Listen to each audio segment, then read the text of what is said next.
In T-minus 3, 2, 1, we begin the fun. Touring our way through the NBA from that big apple to the place by the bay. Is your mind buckled in? Because it's time to begin. Sekou and his friends are doing it again. The Hang Time Podcast is the spot, so sit back, relax, because the show's about to drop. Welcome into another edition of the Hang Time Podcast. I'm your host, Sekou Smith, here in Atlanta, quarantined, working from home like everybody else, sheltered in place. Our special guest this week is doing the same, and you know him as not only a coach, but now as one of our ace analysts on TNT and NBA TV, Stan Van Gundy, joining us here on the Hang Time Podcast. Coach, good morning. How's the family? Is everybody safe and sound and doing well during this pandemic? They are. We've got 4 kids and they're spread out. We've got 2 in Michigan in 2 different places, and 1 down in Miami, and then 1 here near us. So they're spread out. My parents, my wife's parents, are both near us here, but we're staying socially distant from them also. But everybody, is doing well, and so got to consider ourselves very fortunate, because it's certainly not true of everybody right now. No doubt. Now, what kind of weird situation is this for someone with a coaching background? When you look back and realize you've been on a very specific schedule, calendar-wise, for the last 40 years, basically. I mean, when you get in the basketball world, everybody knows this time of year what's going on. It's either playoff time if you're in the NBA. It's recruiting time for colleges. For high school kids, it's that time where you're getting out on the circuit, playing AAU. How strange is it to have the entire basketball world at a standstill at a time when we're normally so juiced up about the games? Yeah, I mean, this is the best time of the year for NBA people. We're in the playoffs, and the best teams are playing. And as you say, there's just a rhythm to basketball. And so, for a lot of people with kids, your calendar is really the school calendar. And different businesses have the rhythms of their years. And for me, and my dad coached, so for my whole life, I mean, the rhythm of my life is the basketball calendar. And, none of us have been through this. You know that. I mean, you've been doing the same thing for a number of years. And so, it's really different right now. And coaches, it's interesting. I've been on a lot of Zoom calls with guys doing clinics or just talking basketball and, throwing around ideas, because never do you really have any kind of prolonged opportunity to do that where everything shuts down. You might get a chance to talk basketball with a friend for a little bit, but then in college they've got recruiting calls, or in the NBA you're getting ready for the draft or free agency. There's always something with some urgency to do. And now that everything is shut down, it's just interesting the way people have shifted gears and really taken advantage of the time, I think, Sekou, to sit back and, look at what they're doing, try to do things better, reflect on past things. You were telling me off the air, that what you've been doing, going back through past games and past stories. And I think in that way, it's a little bit of a silver lining, because we don't get the opportunity to do that very often. No, you're right. You're right. Speaking of past games, I was watching, they've been replaying finals games, and Magic Lakers finals game was on one day last week, I think it was. And they had you in your classic pose over there on the sideline, fuming with your arms crossed like you wanted to scream at somebody. And I cracked up when I saw it, because I remember these, you remember being at these games, and then, and how emotional these series are, and how it seems like it's the only thing in the world going on. When you're covering the playoffs or the finals, it seems like whatever's going on in the rest of the world doesn't even exist. It's just that series, just that game, that moment. And it's fascinating to rewatch it, to see a young Dwight Howard playing for the Magic back then, to see Kobe at that stage of his career. What are some of your favorite memories just in terms of those moments when you're coaching in the NBA on that big stage? Yeah, you're absolutely right, first of all. Like, especially when you hit playoff time, it's like you're in a bubble. I mean, I'm someone, as you are, who is, most of the time, 95% of my life, I'm pretty aware of what's going on in the world around me. I think I'm pretty engaged with current affairs and things. And then you get in the playoffs, and for however long you're in it, and for that year, we were in it till the end. I mean, you're just in a bubble where you're not paying attention to anything else, your family and your job, and that's it. And it's really sort of a totally absorbing time. And so I actually have vivid memories of that, just that feeling of being in it so completely. I hate to say it as far as memories, but I think a lot of coaches are like this. You tend to remember the losses a lot more than the wins. It's interesting. My brother in his time, he's been calling me because he's been going back and watching our playoff games from that year, 2009. Mm-hmm. And he'll talk to me about, these great moments in the Cleveland series and the Boston series that I have a hard time recalling. But I got game 2 of the Cleveland series down when LeBron, beat us with the shot that they still show at the end. I know the play that was run. I know where our guys were defensively. I can remember that. I can remember game 4 of the finals against LA, Derek Fisher hitting a 3 when we should have fouled him and sent him to the line. I can remember all of those things that, they never go away. At least for me, they never go away. And you question yourself. And boy, I wish I would have done that and the whole thing. So that's unfortunately what sticks with me. That's interesting. Coaches are always so specific, like you said, about the things that didn't go right. And unfortunately, I think, I look back on it now and I realize how good certain players were, or, what great jobs certain coaches did, and don't get credit for, because at the end of the day, the team that wins the championship gets the trophy, the parade, and all that. But there's so much great play and great stuff that goes on. When you look historically at this thing, I was laughing, thinking about, I remember Dwayne Wade's rookie year. I remember that team, that Heat team that you were coaching that played Indiana. I was covering the Pacers at the time.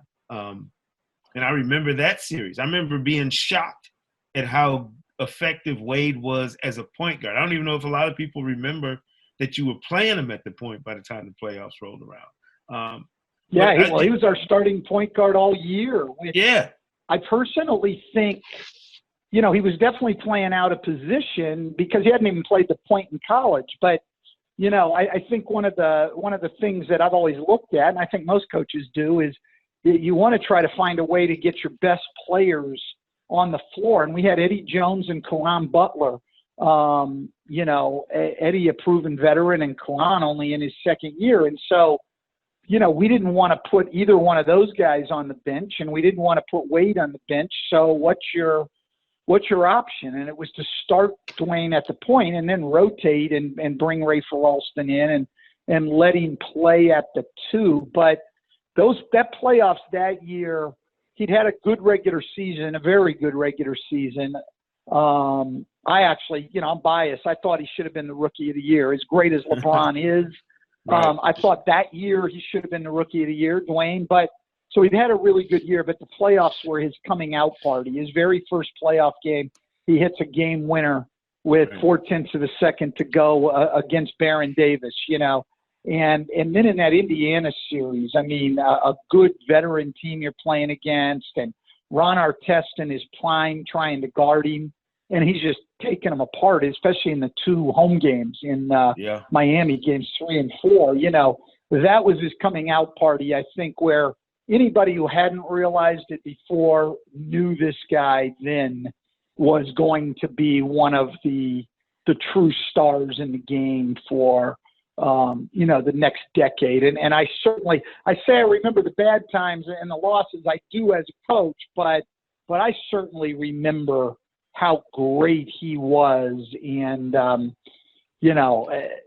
when you just realize time after time, for us, it was step by step, but in those playoffs, like, wow, I mean, this guy's already a star in this league. Yeah. You've coached some generational talent in terms of players who came into the league and will go down as all-time greats, Hall of Famers. When did you know, like when you're watching Dwayne or say Dwight Howard, how long does it take for a coach to figure out, all right, we got something different here? Like, do you go into that first camp when they're rookies and recognize it? Do you see that talent, that's there and just it's a matter of dragging it out? Or does it take longer to figure out exactly what you're dealing with some of those young guys?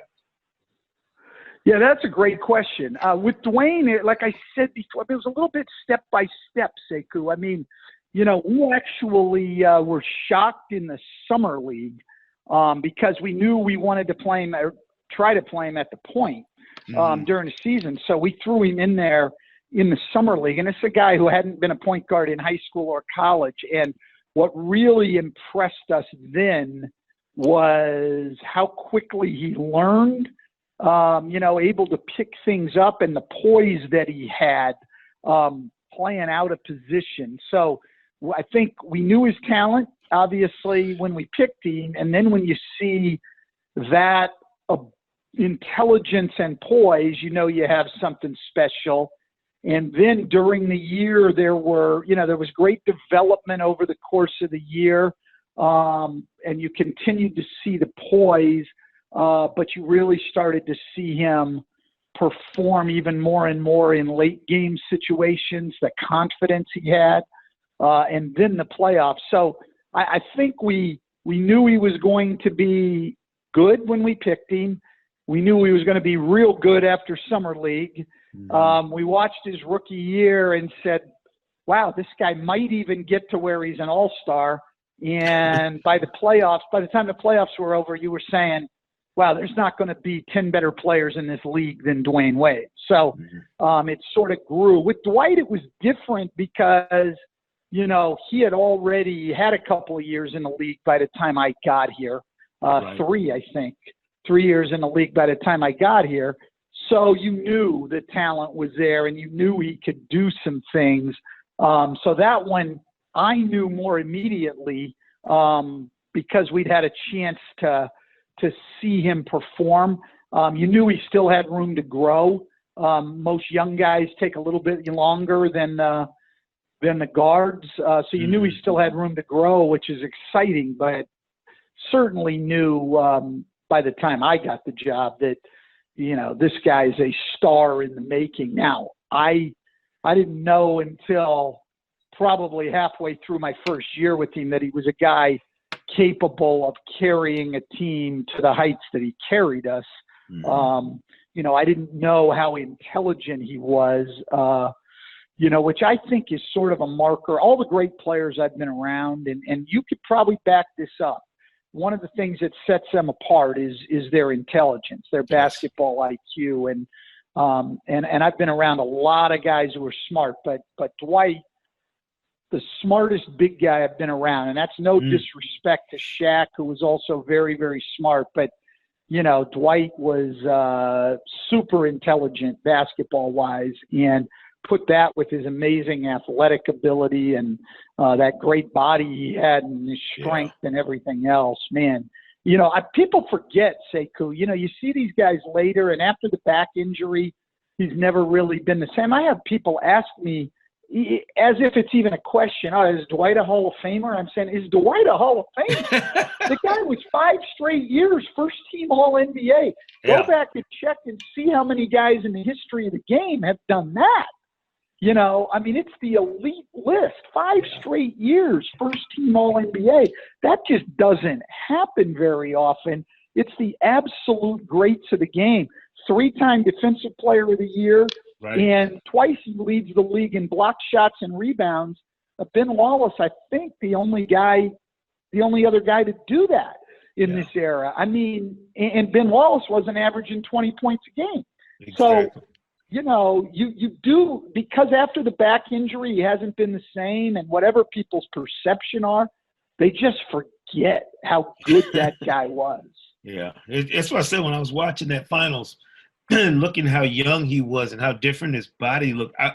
And the fact that the uniforms were 7 times bigger than they are now, by the way. Everybody's uniform was huge, you know, in that old finals. And now guys are wearing these shorts that they're rolling up. But that's beside the point. But you just forget how the physical transformations that some of these guys have made in terms of all the nutritional stuff and the training stuff that's changed just in the last decade is remarkable when you go back and look at these games. There was a moment, and you correct me if I'm wrong, because, you know, with my history with the Pacers, I remember there was a time when I was talking to people there where they were trying to get you to be the coach in Indiana before you were the coach in Orlando. Am I right? Yeah, it was the same year. I actually, in 2007, I was fortunate enough to interview for 4 jobs in Charlotte, and I didn't get the job there. San Vincent did. Mm-hmm. And in Indiana, Sacramento, and Orlando. And so I went out to Indiana and interviewed with Larry Bird, and it was really Larry's show. I had interviewed with him. They came down to Florida. I'd interviewed with them here, and then went up there and met a little bit with Donnie Walsh, but it was really Larry's show, and certainly, you know, great organization as they've continued to be. And it was interesting. And I've got roots there a little bit because, you know, my mom's from Indianapolis, and she's 80 years old, and grew up in a certainly a golden era of Indiana basketball. I mean, she remembers seeing Oscar Robertson play in high school. And wow. Yeah, you know, in fact, last year on her way to the Final Four, you know, this was so exciting for her because they were headed to the Final Four. My parents go every year, and my dad still, through the coaches organization, has tickets. And so they go every year, and their flight got canceled. And so they had to take a connection and go through the Cincinnati airport. In the Cincinnati airport, they run into Oscar Robertson, and my mom gets her picture taken with Oscar Robertson. One of the great thrills of her life. Wow. You know, so it's great. But so I had ties to Indiana. My aunt still lived there. You know, it's where my mom's whole family grew up, and a great organization. Yeah, when I saw it, I was like, man, I was thinking, like, what a great fit that might have been with the teams that they ended up having. And, you know, and everything happens for a reason. Coaches, I know the lifestyle that coaches live is unbelievably tough on a family, to have to pack up and go somewhere different. You know, and when I saw that, and I was like, wow, I didn't remember how it went down, but I thought, what a hell of a choice, you know, when you're dealing with an opportunity to either go there or, you know, go to that Orlando team. Both of them ended up being contenders, you know, during that stretch too, which is really interesting. What made the Orlando the right fit, do you think, at that time for you? Well, I'll tell you, the biggest thing was, you know, my wife's parents, her mom, they had lived here in the Orlando area for, at that time, probably 20-some years. And so that was the big thing. I mean, you know, we're going to be moving wherever you go, but you're moving to family. And my wife got to be, instead of 4 hours away from her parents, which isn't too bad, I mean, she got to be, you know, right here. I mean, her parents, we bought a house literally, you know, 3 or 4 miles from her parents.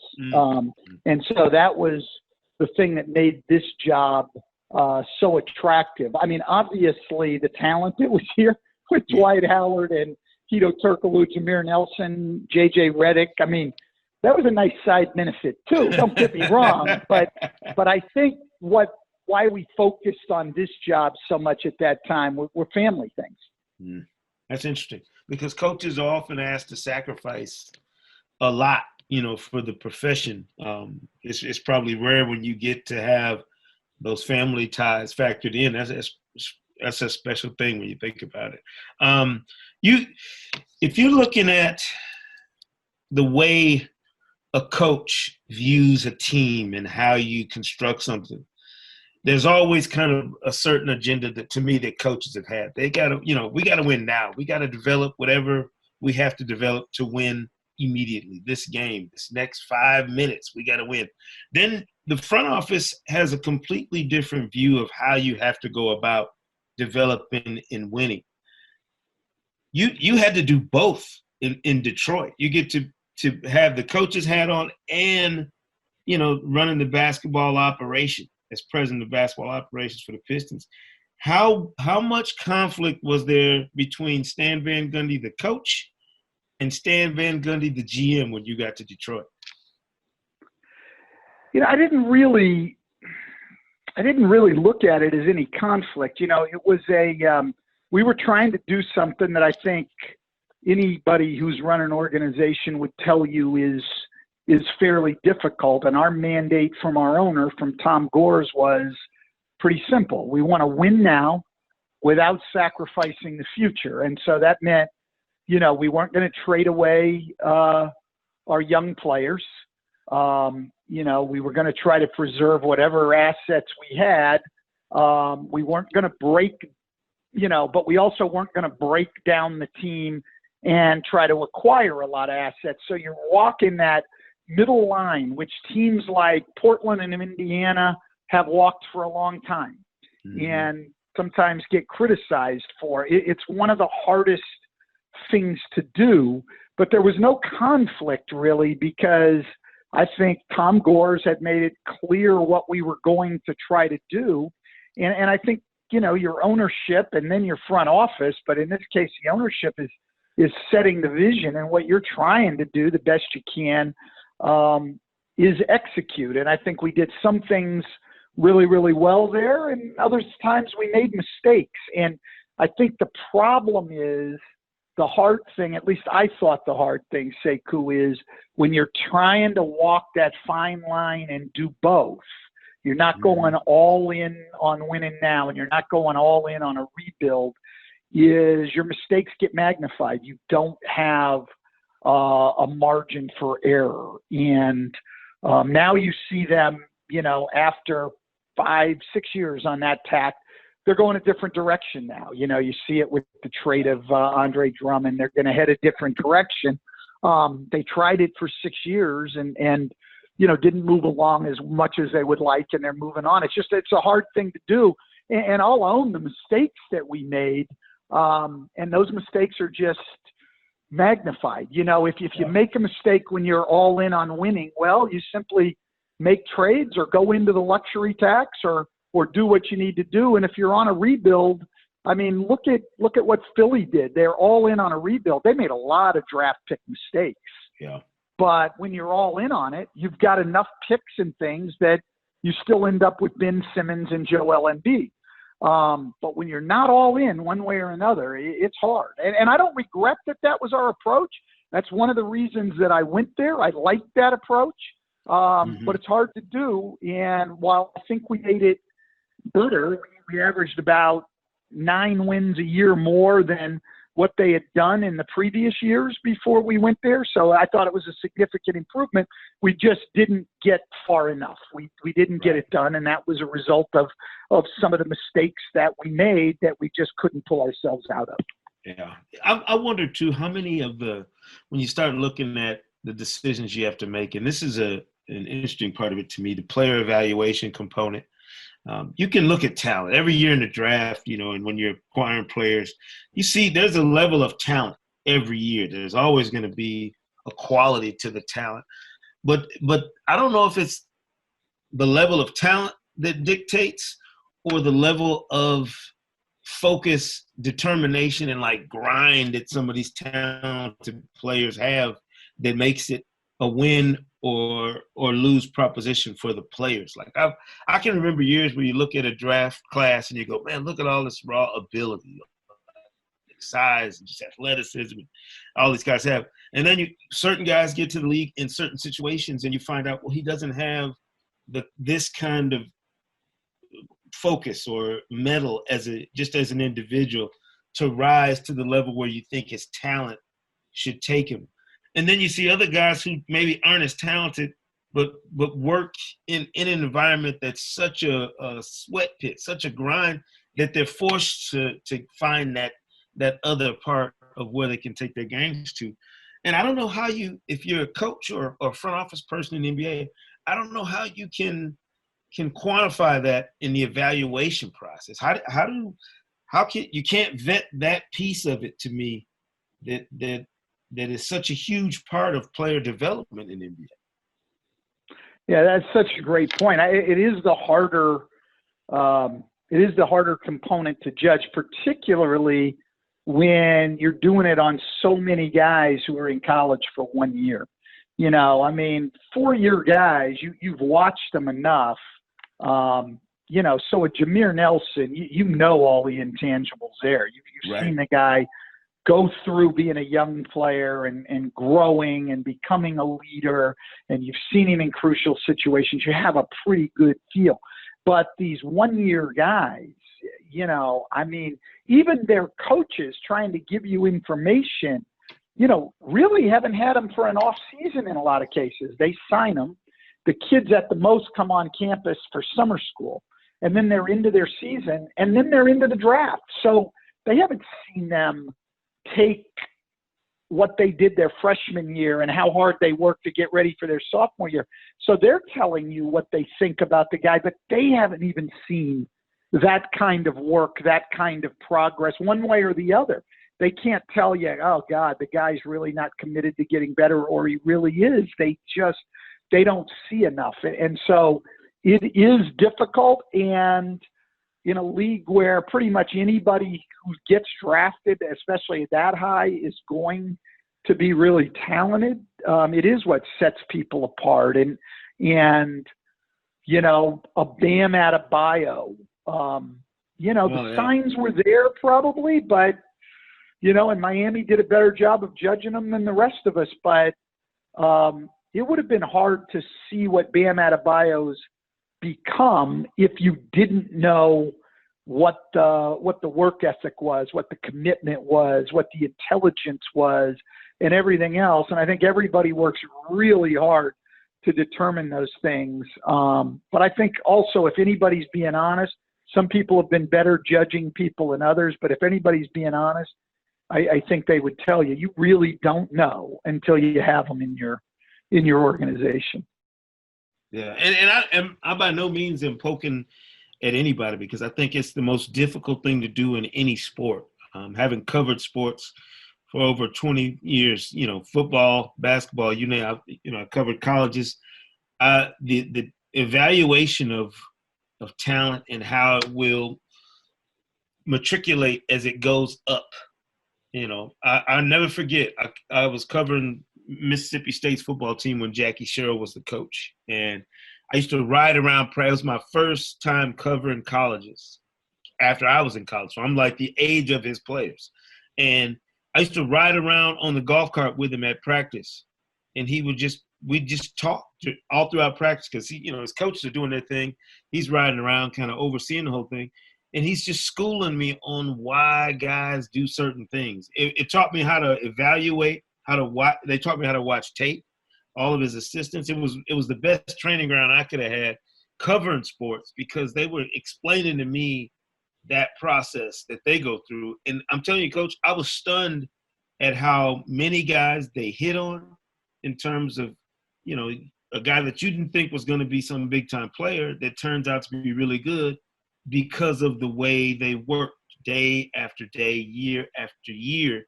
And then I look at the NBA and kind of translate that same thing, and I'm studying some of these players myself. And, I can't for the life of me figure out why a guy as talented, and I always bring this guy up, you know him, you coached him. Stanley Johnson's player profile, just if you look at what he accomplished as a high school player coming up, I can never fathom how a guy with that much talent and ability didn't end up being a better NBA player so far in his career. I know his mother's background. We went to the same college. She's the greatest women's player in Jackson State University history. maybe in the school's history. Like, so he comes from a stock that says this guy should be a hell of a grinder and a worker. And then I see him in the NBA, and it doesn't fit. And I don't understand. I just can't fathom like what goes wrong in that process for a guy where he doesn't realize his potential. Yeah, I mean, look, that's one. Like I'm saying with coaches evaluating games. I mean, when I look back at my time in Detroit, that probably is the one that sticks with me more than anything. And did I make the mistake on the pick? Did I make the mistake in the development of him? Did we miss on the evaluation, or did I make mistakes in his development? Because I think my time in the league, Dwayne Wade, Lamar Odom, Rafer Alston, Courtney Lee, J.J. Redick. I mean, I've had a pretty good record of young guys, Caron Butler, young guys developing and playing well. Right. And I just, didn't get it out of him. And to this day, it's one that really bugs me because, number one, I feel for Stanley. You want to see everybody succeed. Right. And certainly he has to take a major part of the responsibility, Absolutely. But from a team standpoint, that more than anything, people question a lot of things I did in Detroit, and I do too, to some degree, personnel, but that's the one. And which side did we make the mistake on? A little bit of both. I don't know.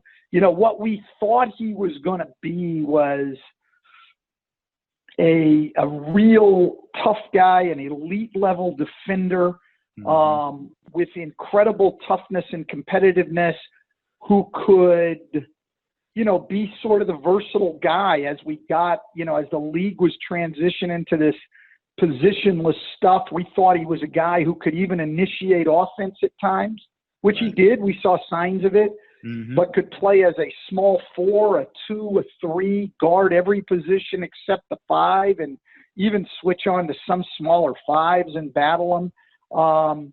And we knew the shooting was a bit of a problem, but we thought could come along. I mean, that's what our evaluation was. Right. And I think he had good signs his rookie year. Like if you go back and watch the first round of the playoffs his rookie year in 2016, playing a lot of his minutes against LeBron. Yeah. Had a pretty darn good playoff series where I really thought like we're on the right track here, and it ended up being the highlight of his time in Detroit. And man, I don't know. I don't know. And it bugs me. And it will continue to bug me probably until the day I leave this earth. Right. No, it's just weird. He's just one of those many players that I've watched over the years and said to myself, all right, because we don't know. We literally don't know.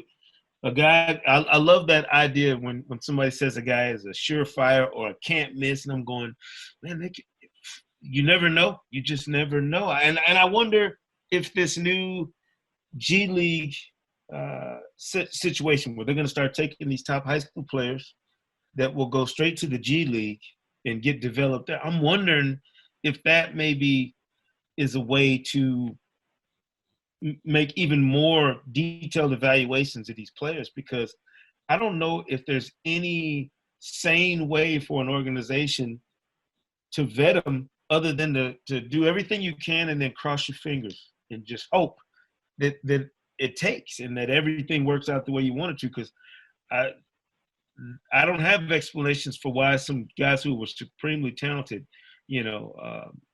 don't pan out. And sometimes it's injury, sometimes it's something outside the realm of their control. But for guys who stay healthy and just don't make it at this level, at that NBA level, it's always pained me, Coach, just watching them going, why would, like this guy, I know the guy's got talent. You meet him and you get to know him and you figure out they're not a bad person. They're doing the right thing. And then there are other guys that exactly why. So So Yeah. it's a very specific, situation where if you don't have those red flags, there's just like something in the fate that says this, it's not going to happen. And like you said, you go to your graves thinking, why wouldn't Yeah. this guy be a great talent or a more productive talent than he was? And to me, it's the great mystery of the sport, of every sport. It's just that, I agree. But that with mystery. that said, there are some guys who have proven more successful than everybody else in terms of talent evaluation. And the thing that has always sort of amazed me is that when you see those people, why people aren't willing to pay huge money for those guys. I mean, there's nothing more important than talent evaluation. And that doesn't mean you have to elevate the guy to be the prime guy, because there's other skills that go into running an organization. It's not just talent evaluation.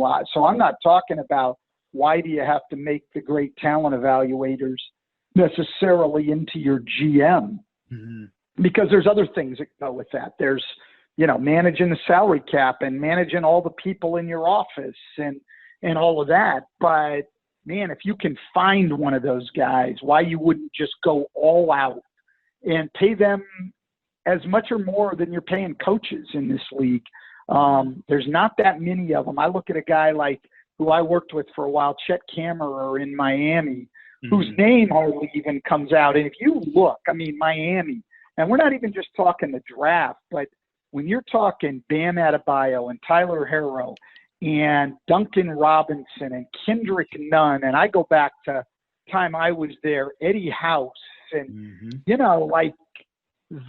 this guy has hit on Udonis Haslem, undrafted, and then lesser guys that people forget about, Mike James, Malik Allen, he's hit on all these guys. It's been Chet Kammerer for years and years and years. Now, Miami's smart enough. They know what they have. They're not going to let him go. But, man, somebody should have said, hey, I know Chet Kammerer is getting near the end of his contract. Get the word out to his agent that we'll pay him $5 million a year to come here. I honestly, there's not that many of those guys, but when you just start seeing one organization hit on that many guys, and now Eric Spoelstra and his staff have done a tremendous job developing guys too. But when you've seen a guy hit on that many guys, man, you got to go get that guy. You got to go get him. It's just, and I wonder, that's part of the league, when we talk about, organizations and how they're run, I start looking at who has success. Like you start looking at I'll take Denver as a prime example right now, Denver's team. And people always ask me, how does Denver come together and have this team without a huge, ready-made superstar dropping in their lap? And I'm like, go look at their player development component. Go look at whatever the guts of their organization and figure out what they did to turn it around, what they did to change the culture, what they did that sets them apart and makes them different. And that's usually where the answer lies. It's a guy like you're talking about in Miami, where historically, if you've had an organization, the Spurs, clearly they do something better than everybody else. It's not just the luck of them having Tim Duncan, Manu Ginobili, and Tony Parker all at the same time. There has to be something else that goes into it. I think, to me, that might be the hardest part about the evaluation we make. And now you're on this side of it, Coach, like we are in the media, trying to figure out how in the hell this team or that team does this and is successful. Unless you're exposed to all these different pieces, like what Toronto has done, to me, they're another one, prime example. Knowing Masai as long as I have, knowing his attention to detail, his understanding of how to evaluate talent, not just coaches in front of people, players and everything else. It takes such an eye, to me, to figure out why this thing works the way it does. And I'm wondering, have you sharpened that eye of your own being on this side of the game now, being on the media side? Well, I've seen the same things you have. And I think it's a combination, because a lot of player development goes to having the right players with the qualities you talked about earlier. You know, guys who have a great commitment to getting better, guys who are coachable, guys who are really driven, that can overcome adversity. I mean, those are the guys that you can develop as players. If I look back at the young guys that I've had and the guys that developed and the guys that didn't, I'm not sure we really did anything differently, Sekou. I mean, I just think there's, you know, the guys like Dwayne Wade and Udonis Haslem and J.J. Redick and Courtney Lee, and I mean, you know, go down the list.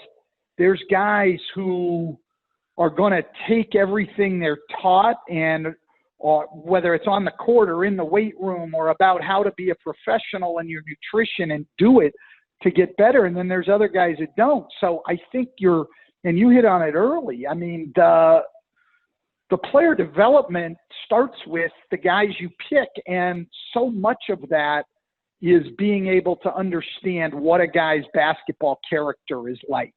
And that's where I think people get the edge even more than they do in a strict player development thing. So, you know, they've done a tremendous job in Toronto, and Dwayne Casey and then Nick Nurse have certainly done a great job teaching guys the game and everything else. But Pascal Siakam and Fred VanVleet are different dudes. I mean, you know, those are guys driven to play. Are they, you know, I haven't been around them and coached them, but are they a little bit tougher mentally and physically? Are they a little bit smarter?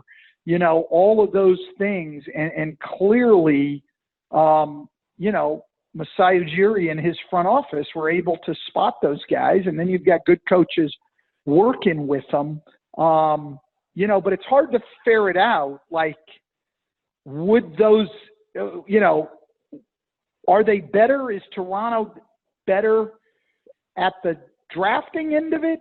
Or are they better at the player development end of it? Or is it a little bit of both? Like, where's the advantage coming? I would suspect it's maybe a little bit of both. But I think it starts with, like, getting the right guy, not just the right player. And certainly San Antonio, for a much longer period of time, has done it better than anyone. Yeah. It's funny you mentioned Courtney Lee. I start jogging my memory of guys, and I always try and go back and look at players and, like, when's the first time I saw them to where they are now. I'll give you a great bit of history on Courtney Lee. So when we lived in Indianapolis, and I was covering the Pacers and NBA there, we lived around the corner from Pike High School. So I saw Courtney Lee play in high school. He was maybe the third or fourth option on his high school team, which was a really good team. They had a guy, Robert Vaden, I think his name was, and they had two other guys, all went Division I. One went to Xavier. They had a point guard. They were all, you know, all solid players, really good high school team. And when Courtney Lee was there, I took my boys when they were little. We went around the corner and watched some high school games like I've done forever. And I wouldn't have picked him if you'd have told me which guy on that floor that night ends up being a pro and lasts as long as he did.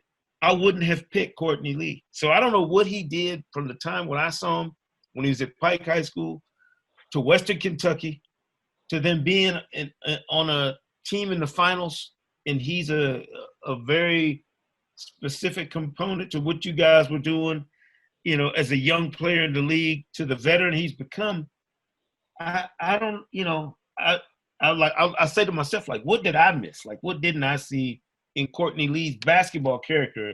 A term you used that I'm stealing, by the way, Coach. I'm going to use that. What didn't I see in his basketball character that had to be there from the time he was putting on that Pike High School jersey? Yeah, I mean, I don't know that you missed anything. That stuff, I think you learn it when you're on the inside and you see it. I mean, you know, obviously it was a great draft pick by Otis Smith here, but I think even Otis would tell you it's not that you knew that. I mean, you suspect you're getting a guy, and he was a 4-year guy and the whole thing. And you know, so you do get to know him a little bit better. But we had no idea. And certainly we were coming off 52 wins a year before. We knew we had a good team coming back, and we certainly weren't counting on a rookie who was picked 20th or 21st to play the role he did. And he ends up starting on a team that goes to the NBA Finals as a rookie. I mean, that kind of stuff doesn't happen very often. But what he had a remarkable ability to do was to fit in and figure out what his role was. And we ended up trading him the next year to New Jersey, in the Vince Carter deal. And New Jersey actually ended up, I think, being slightly disappointed in him because, they were getting rid of Vince Carter, and they really wanted him, even though they were rebuilding, they wanted him to be a go-to scorer. And that really wasn't, it's not that he didn't have the skill level, really wasn't his mentality. I mean, Courtney has the mentality of a winner, but the mentality of a complimentary guy where he's going to think first and foremost about defense and about, playing mistake-free basketball and being really efficient. And so, part of it with this is fit too. It's just fit. Your skill set, your mindset fits what that team is looking for, or it doesn't. And so part of it for the players, I hate to say, it's a little bit luck of the draw for anybody other than probably the top 30 or 40 guys in the league who are just going to be really good wherever they go. The rest of them, how well they do has a lot to do with who they're playing with, who they're playing for, what the expectations are, and everything else. Yeah. It's just fascinating to me. I mean, like I said, you get a chance to think about it during a slow period like this, where you just start evaluating, like, what makes and again, that term basketball character, I wrote it down because I'm like, that is a perfect way of labeling that kind of intangible that every guy, what does a guy have intangibly that makes him different? Because I tell people all the time, a guy who makes the NBA at all is clearly a cut above any dude who ever dribbles the basketball. A guy who lasts as long as some of these guys last now, that's special. Like this, we're talking about a very rare person that can do that. We are. And here's the other thing I don't think people totally understand, and that's why I use the term basketball character. Sort of got that from my brother years ago because, everybody uses the word character, but it means different things. And I think there's a big difference when you're looking at athletes, when you're talking about sort of on-court character and off-court character. So the best example I can give you is when we got Lamar Odom in Miami, had been a really good player in the league for the Clippers, had put up numbers, but not on good teams. And there were a lot of questions about his character. And the funny thing is, a lot of them went back to the fact that the kid hated school. Right. So, people made it a character flaw that he didn't go to class at Rhode Island and things like that, and he hated school and didn't do what he needed to take. And then he'd had a couple of, marijuana arrests, and certainly he was one of the only 20 and 21-year-old people in America smoking marijuana. So clearly that was a character flaw, Sekou, because, certainly none of the kids of scions of our society would do anything like that.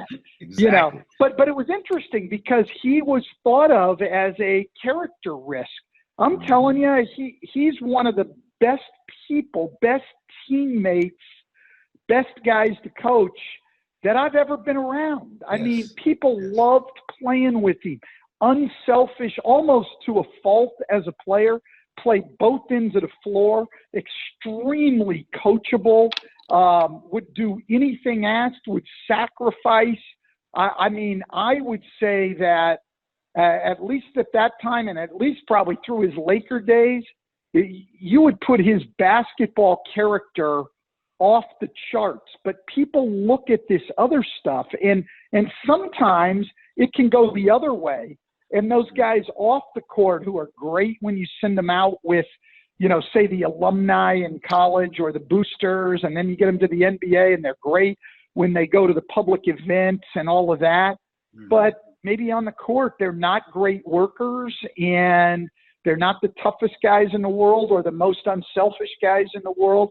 And they'll get labeled as having really high character, but in a basketball sense, not really. And so I think the one thing I've learned my time in the league is you got to be very specific what you're talking about with character, because a lot of times you're talking about some of those off the court things that really do not carry over very much into what's going on in a competitive situation. No, that's a great point. And it's funny, you mentioned Lamar. I'll never forget when he was in Miami, when he was with you guys, he used to come to the scores table. And this is back when the writers actually sat down that close to the court. He would come over and get gum out of a little tray and throw to represents and smile every time. It's just a great, it was just a great, nice guy, like super nice human being. And like I see to this day, I saw him at a Hawks game this past season in the hallway.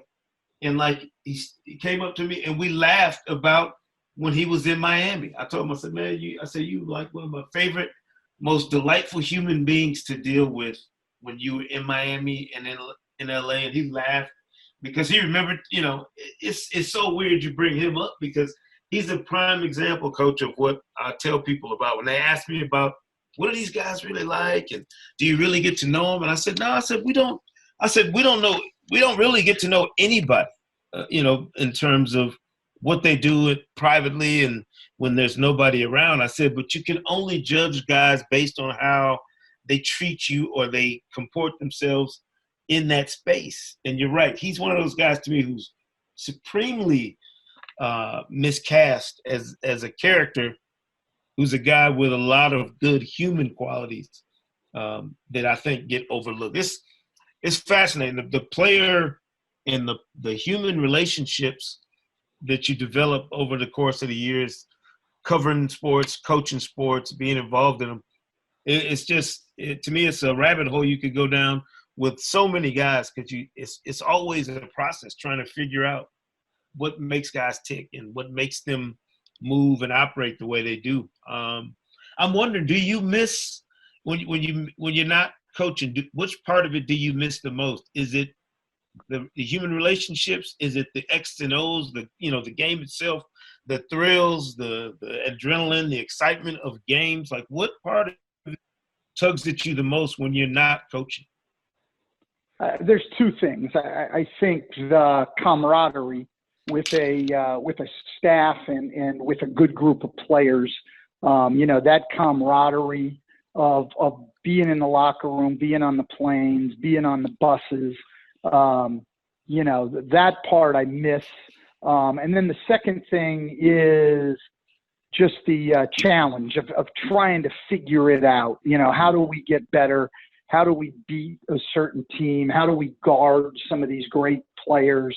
The challenge of trying to make it work with the guys. You've got all of those things to just, every day is a mental challenge of trying to figure out how you get better. So those would be my two main things. The thrill, the games are great, but to be honest, I started coaching as a head coach anyway at the Division III level in college, and those games felt to me the same way the finals did in 2009 because, right. As I've had a lot of coaches say to me, and it's very wise, the biggest game is the one you're coaching. So, if you're a junior high coach out there, a middle school coach, the biggest game isn't the NBA Finals. It's your game tomorrow. That's the game. And once the game starts, how many people are in the arena and the noise and all of that, sort of goes out the window. Now, the magnitude of the game, but that's the same at every level. Right. The game means a little bit more if you're in the state playoffs in high school than a regular season game. And so there's a little of that, but Yeah, no, it's mainly just the camaraderie, which I've felt at every level. And I've felt that challenge at every level. How are we going to work it out? Should we be playing a different guy? Should we be in a different defense? How are we guarding LeBron tonight? I mean, I don't miss having to think about those things. I'll tell you that. Some of those great players where you're going, how are we guarding James Harden tonight? Yeah, no, that'll drive you crazy. That'll drive you crazy. But it's still what gets you going. Like, can we find the answer, at least for one night? Whatever you find as an answer one night, and it won't necessarily work the next time, but it's that challenge that sort of drives me. Yeah. Well, listen, I'm selfish. I love having you on the desk when I'm there, and I love listening to you break down games. But I'm not stupid. I know coaches coach, and I have an itchy feeling. I'm like, man, every time we get a good former coach or a coach that's on hiatus, somebody comes and snatches him away. So I got my fingers crossed that we keep a Van Gundy on our roster. But I'm not going to be mad when you do go back to coaching. I know what's going to happen because I'll have a better understanding of everything you do having worked with you. It's been a pleasure, man. And I appreciate you taking some time during this, this shutdown, because I've craved basketball, like just talking like we do at work, and you don't have it. That's the one thing we're missing is those conversations where Karan and Quentin are in the makeup room going at you. And I had no idea how much these guys adored Stan Van Gundy until I saw you walk through our doors down there. These guys love you. I mean, like they tell stories all the time when you're not around about how much fun they had, being around you and working with you. So you should feel good, even if they don't tell you how much they love Stan Van Gundy. Well, and I miss those.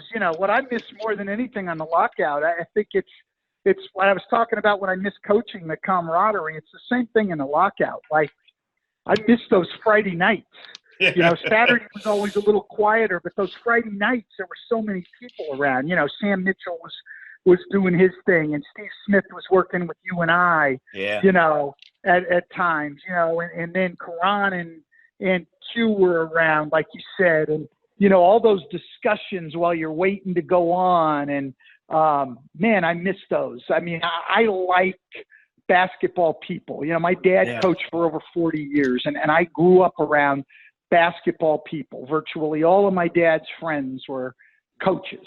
Right. Some in other sports, but mainly basketball guys. So where I've always felt most comfortable around basketball people, players, coaches, writers, anyone who's around the game, that's where I feel comfortable. And that's why I love doing this today, because in this time where we're all down, we don't get enough I don't get enough opportunity to talk to basketball people. And so any opportunity I get is fantastic. And I miss those Friday nights sitting in there.